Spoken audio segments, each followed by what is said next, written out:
Hello, everyone, and welcome to the Everything Theater Podcast, the podcast where we talk about everything theater, from the front to the back and the wings as well. I'm Dina Janis. And I'm Ellen Cribbs. And boy, it's so much more exciting, really, to talk about theater now as it's beginning to reopen. Audiences are booking tickets. As you know, one of my lives is the president of Park Playhouse. We just put the summer show up for sale. The two of them, we're doing Ain't Misbehaving and come on, Benita. I want to say Madeline. It's not Matilda. And the phone's been ringing off the hook. So in our conversation tonight, we're going to find out if that's what's going on also up at the Dorset Theatre Festival. Yeah. And our guest tonight is Dina Janis, the artistic director for the Dorset Theatre Festival for the past 11 years. Dina, thanks for joining us. Thank you. So in this moment in time, the excitement, the unknown, nervousness, I don't, give us a sense of what you as an artistic director for such a venerated theater is feeling as the world's beginning to re-engage.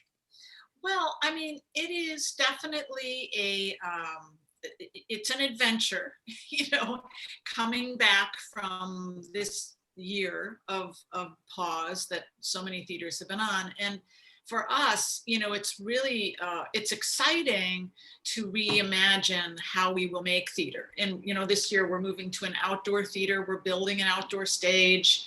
Southern Vermont Art Center has been really generous in hosting us there because we felt like it would just be safer and people would feel safer outside. So that's just what we decided to do. But it's daunting. I mean, it's the best way I can explain it is a very good friend of mine was a wonderful actress, Mary Bacon, and she came to visit, and we were in this huge field where the theater was about to, I was showing her where we're building our theater, and sort of looked at each other, and it was like, she said, "This is so exciting. There's nothing here," and I was like, yes, there's nothing here yet, and actually we're building our stage there now, but it's just this idea of how the theater tribe finds a way to figure it out, and everyone kind of bands together, and our staff has been arriving this past week, and everyone is so excited and grateful to be doing this again. And just that opens the door to so many questions, but I've got to ask, I got a magazine today that from the Emmys. It's called The Wrap.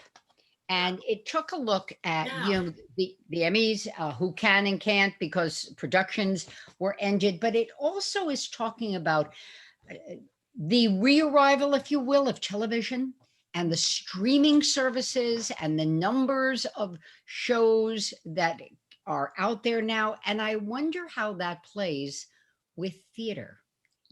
Having been closed for so long, people finding this other form of entertainment, people who may not have been involved.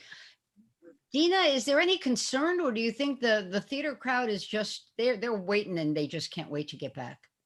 Well, I think there's nothing like being together in the same place in a space, whether it's outside or inside.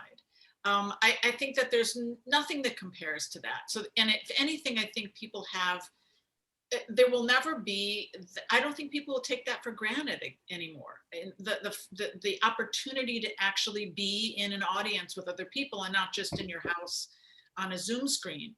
But that said, I do think theaters have learned an awful lot about how to really broaden their audiences. One of the great things about so many of the Zoom productions that have happened this year is that they're very accessible.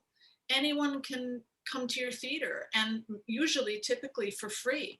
So you have this great accessibility that theaters have discovered. And I think a lot of theaters, including ours, but I know a lot of theaters, the people that I talk to, they're planning on doing both. They're planning on, doing productions, but streaming them so that people have that access that normally might not be able to have that access. But in the bottom line, you got to talk dollars and cents. You're building a theater at a time when you were closed. So where does the money come from? If you Scream and you gave it away for free before, do you have to now monetize it? Well, it's for me, I guess it depends on your model, but for us, our goal when COVID hit was to try to find ways of continuing to support artists and artists in our community and our community. So with the resources we were able to raise and be helped by the government and things like that came through for a lot of theaters, we just felt like the more we could create work for our artists, playwrights, directors, actors, even designers, that was the best thing we could do, is to try to keep people afloat. So in some ways, I feel like that centering of artists, of your actual community, is something I sure hope doesn't just fall by the wayside when we go back into a sort of traditional, audience model. I mean, we're not there yet. I think it's going to be a while before any theater. I think most theaters producing work right now and this summer are doing it because they feel they must, that we must somehow come back. It's not an economically rational choice. Right. So you're building a theater, it'll be outside. So Outside, you're that's really understanding of the audience and their level of comfort. But and you deal with equity performers, and Yes. equity has been very, very tight. Oh yeah, you have to go through a very rigorous process, creating 30 to 50 page COVID safety plan, and that has to be approved before they will give you permission to go forward. And of course, now things are getting so much better with the vaccines, but and in Vermont, the numbers are very good. But when we started the process of planning a season, we really had to get approval based on the non-vaccinated world. So you really had a lot of hoops, some of them really logical, some of them a little not logical, but nonetheless, you would have to figure that out if you wanted to get permission. So how did that affect your choice of season and the numbers of actors you will employ and put on stage together? It did actually. I mean, you had to think about things like size of cast, right? So, for example, equity actors, really, they have to really be housed on their own. So in a normal season, you may have artists coming in and they're all living together in one house. This year, each equity member has to have their own house. So, you have to think about, how do you do that? How do you create these safe bubbles? One of the ways is by really keeping your resources and staff and creative teams smaller. And so, we chose shows that were smaller casts. They're both two-handers. And in our case, since we knew we were doing outdoor and kind of the public theater Delacorte, idea, it's our little own version of that in this field in Vermont. We chose plays that would work outside, because not all plays will work outside, and we don't do musicals, we do plays. So you have, one of the plays we're doing is set outside. It's an overnight camping trip with a father and son, and that seemed perfect. And then during Laughing Wild, you can do anything with that play. You can put it on any kind of stage. So we had to choose things that would work for designing and for lighting and sound and things like that in an outdoor theater. Would you normally have more shows? Yes, we usually do 4 main stage shows, typically bigger cast sizes, although there's a range, but that's normal. And then we also have we do a lot of new play development. So we have a pipeline series, which we also do on our dark nights. And that would that would be 3 or 4 developed plays that we would do staged readings of. So this is a very scaled back offering. We're doing 2 main stage plays and 1 pipeline developmental project. And the idea really is to just bring the community back, make it accessible, and make sure anyone who wants to come can. That's one of our goals this summer, big time. For instance, we're we have a program that offers free or pay what you like tickets to a lot of different groups in the community. And this year we're opening that up to all essential workers, which in Vermont included people who worked in grocery stores and, you know, Uber drivers and Instacart workers and things like that. So yeah, it's how do we bring the community back? That's kind of what we've been trying to figure out. I don't know if it's much different in Albany, but it seems like you have lots of activity perking up and happening, you know? We do. Yeah. Yeah, it's great. And you know, there's the Troy Foundry Theater, and They just did that great outdoor production. right, and they did an outdoor production right as the winter was Yeah, setting I in remember that. as well. And I didn't get to see, the rain got in the way for Yeah. this one, the nights I was available. And then we're talking to you tonight. So Yeah, no, I admire their work a lot, though. I've been really keeping in track, kind of watching what they do and getting to know some of the theater community there that are doing that work. And it's really, and there's been a lot of conversation with the local companies, all yes. trying to, as I'm, is it like that in Vermont with the summer Yeah, I houses? mean, totally. And I think even, you know, crossing the border between Vermont and New York, what I have found is the theater community, people just had to come together and help each other and talk about what are the strategies that you're using? What are the ways you're getting through this? You know, I think that there was a real solidarity among theater people, and, you know, if we can keep each other afloat, then we're all going to be better off. So But you know, it's interesting. You're doing much smaller shows. Mhm. Park Stage is doing smaller shows. Cap Rep will be doing smaller shows. So then what happens to the actors? Well, I mean, you know, for us, we've done a lot of virtual work. So, for instance, we are also rolling out our podcast series this year of radio plays, the first time we've done that. So, we've done some Zoom performances, you know, we've done this now radio, we've commissioned 2 new plays, and, you know, we're very excited to have sort of our own audio drama series that'll be out there for free also.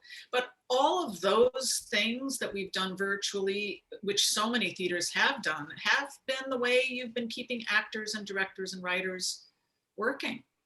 And but I mean, my goal would be to, if there wasn't the COVID regulations and there weren't so many complications involved in bringing people back, I mean, I just can't wait until, you know, there's no constraint in that way.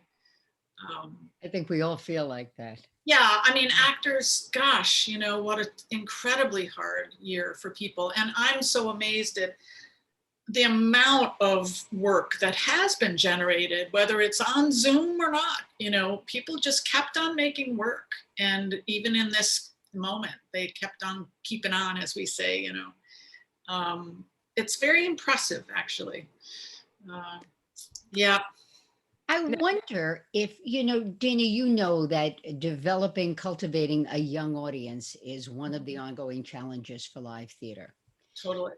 Has this time helped that, because you were able to employ where we are now, you know, the virtual world?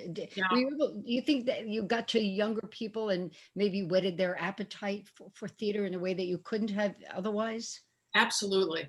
You know, one of the interesting things is for instance, in new play development, you know, I know a few different companies, including ours, when we would put work out there that was just, you know, a new play or staged reading of a new play, we would be getting people zooming in from everywhere.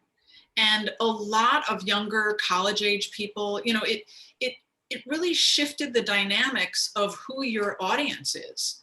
And it'll be interesting to see now when you do have a regular audience coming in. You know, one of our biggest questions that way, Benita, is actually, you know, in Vermont, and I don't know if it's true in Albany, but if you want to buy a house in Vermont, there is nothing. You know, there are so many new community members in Vermont now that it is just incredible. And mostly those people have been coming from Boston, New York, New Jersey. And so you just wonder, you know, what will our audience look like this year? Who will they be? There's definitely a lot of new people here, and that'll make a big difference, I think, in many ways for a lot of organizations, but ours especially. And I also wonder, you know, you wear two hats. When it's not Dorset, you're teaching at Yep. Bennington College. Yes, yeah. And what has this done this past year to all the designers and performers, you know, who were Yeah. working on their act? Well, you know, it's been incredible leap of faith, I think, for students. I will not say it has been easy. I remember when COVID hit, Bennington had a project that they were doing called Bennington Plays, and it was 4 new plays by student playwrights that were really great. All cast, all design teams. There were like 60 or 80 people involved. And those were all going to be done live. And we started rehearsals, and really within a week or so, it was clear that we were all going home, you know, or having to go completely remote. And it was amazing what some of those kids came up with for still creating and sharing the work that they had done. But it was hard. I mean, it was really hard. There's no substitute for, you know, live performance. And I think that, you know, everyone kind of had to come up with creative ways. I know for me, that first semester teaching acting on Zoom, I thought, well, how do I do this? How can you teach acting to people when they can't see each other's eyes, really? But by the next semester, I had thought my way around, okay, how can we do this? How can we use this form? So you just kind of try to make the best of it. You know, interestingly, at Bennington, just at the end of the year, there were so many live performances for the first time, and they were all outside. You know, and I can remember overseeing one playwright whose play was being done in a something they call the secret garden, like a field. They had these lights kind of hung from, you know, scaffolds, and the tech that we did was pouring rain and freezing. People were like huddled in blankets and, you know, running around in the dark, and the lights would cut out. And it was just so, in a way, wonderful, because no one gave up. And, you know, by gosh, they did produce that play in this field, and audience came, and everyone was just, you know, the magic thing happened. But it definitely took a lot of There's effort. no crying in theater, right? Oh my gosh, you know, not for the faint at heart. No.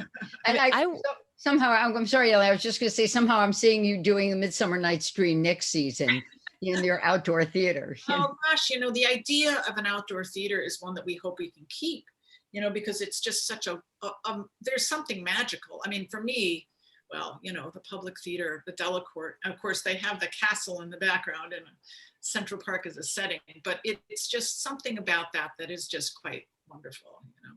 Is it a permanent structure that you're putting in, or is it something? Well, we're building it in a way that we will probably take down, you know, but it's an experiment, because if we were really to then keep it permanent, we would have to like do cement and concrete footholds and things like that. But it is a possible, very likely that space, once we have made it into a theater space, will continue. I think that is definitely something that everyone's in our region is really interested in that. Because it's great, you know, it's great to have that kind of space, especially for certain kinds of things like music and, you know, really all sorts of stuff. Shakespeare is great outside, you know.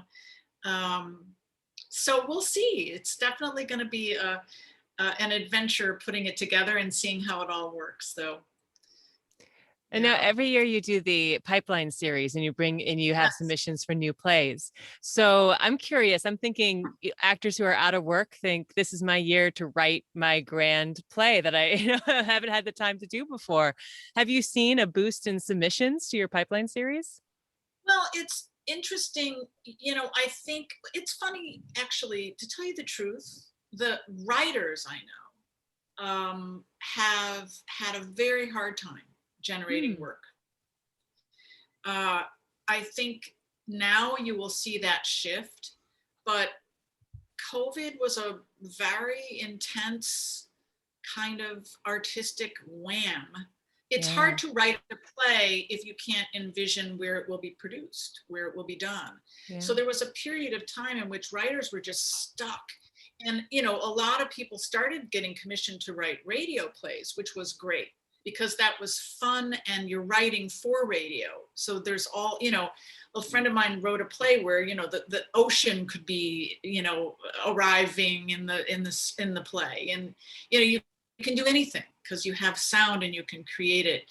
But I found that what a lot of actors did, we have a women's artist writing group that has met for many years, and they went from meeting once every 2 weeks to meeting multiple times a week, and really just spending so much time really writing and processing the moment they were in. And, it was a really healthy way for people to kind of take note of what was happening and also find their way through it. And so a lot of really interesting work came out of that group, and they produced a bunch of, video, Zoom kind of presentations of work. And I think that's been true for a lot of people, but I will say that I think now writers are chomping at the bit and have a lot to say. But I did find the opposite, actually. The writers I really knew, interesting. they had commissions they couldn't write. They didn't know how to think about what to say. It's been a year, not just, I think, on a lot of levels, both COVID, but also politically. There's just been a lot of seismic stuff going on.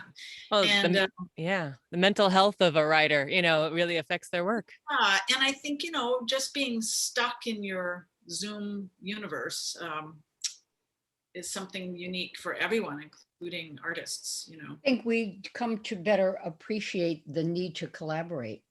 Oh, yeah.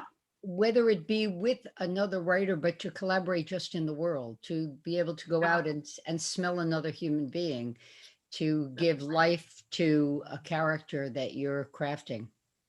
That's right. Yeah, absolutely. And then I wonder also, as you look ahead to the work that you will want to perform on your stage, Black Lives Matter. And the awareness of casting. Are you already looking ahead to perhaps changing what you might have planned maybe 2, 4, 5 years out because of that? Well, yeah, I think that it's this past year has, for the theater world, been, quite a moment of real introspection and really looking at organizations. But for us, I think we've been gradually for many years now, actually bringing in a lot of work with a lot of diversity in playwriting and creative acting teams. I think the thing that I have, like for instance, this year we're doing our world premiere is a play by a incredibly gifted young Black queer writer. And it's a play about a father and son. And, I think that the difference for me now is thinking more intentionally beyond programming. We've brought work in our pipeline. We've done plays like Skeleton Crew by Dominique and Intimate Apparel and The Whipping Man. And we've been doing that for a while. But I think I am much more aware of how intentional we need to be in the way in which we're engaging audiences in these conversations. Vermont is the second whitest state in the union. And it's Bernie Sanders and Ben and Jerry's and it's rural, and you got the guys with the Confederate flags on the back of their truck. So it's extremely complicated place. And I guess what I'm saying is just, yes, of absolute importance to us is being very intentional in the way in which we're addressing these issues of racial inequity in our community here, and within the community that we bring in, and making sure people who come in are feeling safe and have a way of addressing things that come up when they're here, which they do.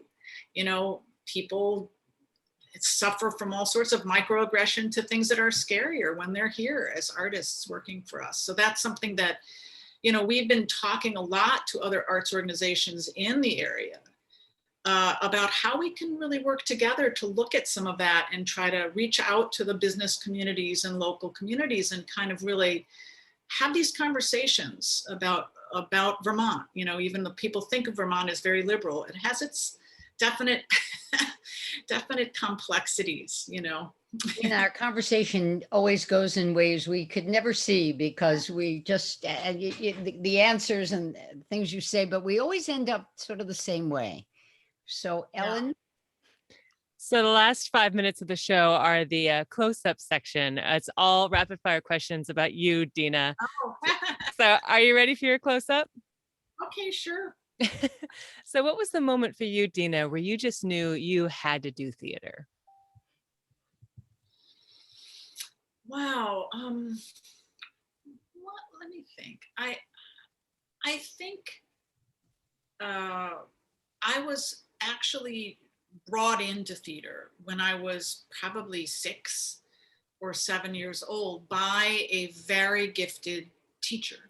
She was a woman in my neighborhood who was divorced and an actress, and the way she decided to support herself and her family when she was divorced was to teach acting. And I think I looked to her. Her name was Eunice Jaffe, and she was really amazing. And I just think that was the start for me, was really being in her class when I was really that old, 6 or 7. And that did it for me. I mean, I kind of always have known that. So that started early for me, I guess. What was your first play that you ever did?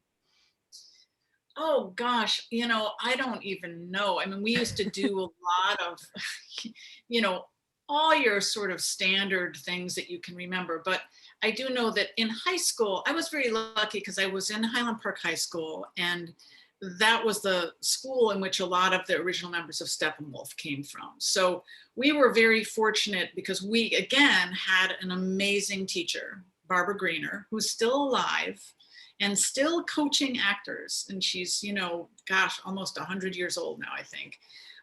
But we did all sorts of stuff with her, from, Cyrano de Bergerac to musicals to really serious dramas. She was a fantastic influence. And so I don't know. I mean, I don't even know where to begin with which plays I started with. There were so many. Well, is there one either that you worked on or that you saw that had a really big impact on you, and why? Well, a play that had a huge impact on me actually was For Colored Girls, who that was a play that I was fortunate enough to see in London and in New York. And I just remember specifically thinking, wow, this is theater? How is this possible? It changed everything I thought theater might look like, and really opened up my thinking about it a lot. That it had a big influence. I mean, for me, when I was younger, I did a lot of Chekhov. And so I grew up, on the classics, in that sense. As an actor, I really did do a lot of Chekhov and Strindberg and Ibsen, and so I kind of came up through that school. Stella Adler, Uta Hagen, New York, the Actors Studio, just kind of doing that kind of work. And is there a play that you haven't been able to get your teeth into yet that you would just love to work on? Oh gosh, I've always wanted to, as an actor, it's funny I'm answering all this as an actor, because I always end up going to that in the end. I've always wanted to do A Moon for the Misbegotten. I think that part is a fantastic part. And I forgot to mention one of the plays that really did transform me as an artist was working on The Homecoming by Pinter.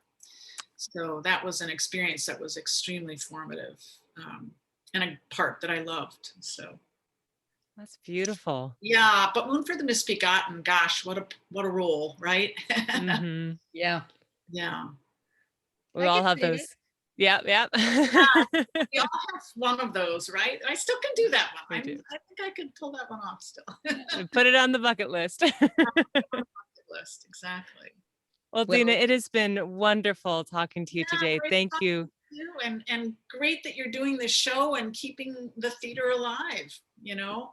It's we've been really having great fun, and it's been a melange of folks and conversations, and I think looking forward now, yeah, even more exciting. yeah, Always exciting, but even more so because it's we're on the precipice of the restart, and there's yes, a newness. Theater's been around, but there's a newness there to is. this. Yeah, so I'll have to get you over to the Vermont border and come to see us. Road trip, Ellen. We're Road there. trip. We're there.